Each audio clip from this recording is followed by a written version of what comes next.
neměli mobily, když jsme se s svačinou po chodbě chodili, aby jsme tenkrát lásku dívce vyznali. Zaníčko po kamarádu jsme jí poslali.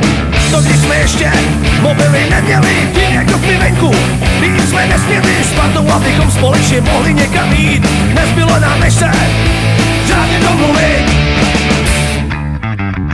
Přátelství bylo pevnější, lidi si byli jemnější. Z očí do očí se tenkrát všechno řešilo, dnes to není cáro, jako by nebylo. Bez dechu a přesto, na všechno času dost, přes telefon omlouváme nezodpovědnost.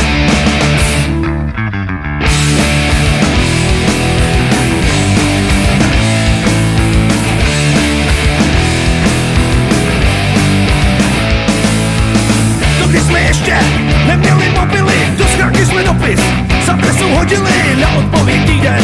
Ježe se čekalo, kontaktovat na dálku se jinak nedalo. Místo psaní na papír, mačkání klávesnic, děti bez mobilu nedomluví vůbec nic. Kluci už si na vojáky dneska nehrajou, jak na to jsme kradli pro ně taky nezrajou.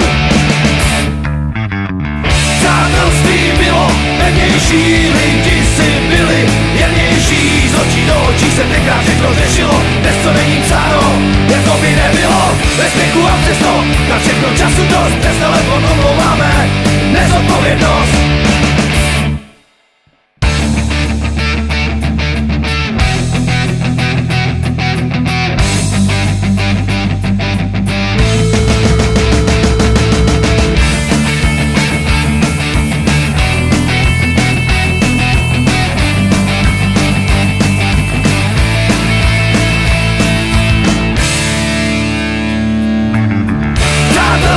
Bylo pevnější, lidi si byli jemnější. Z očí do očí se tenkrát všechno řešilo, dnes to není cáro, jako by nebylo. Bez věku a přesto, na všechno času dost, přes telefon omlouváme nezodpovědnost.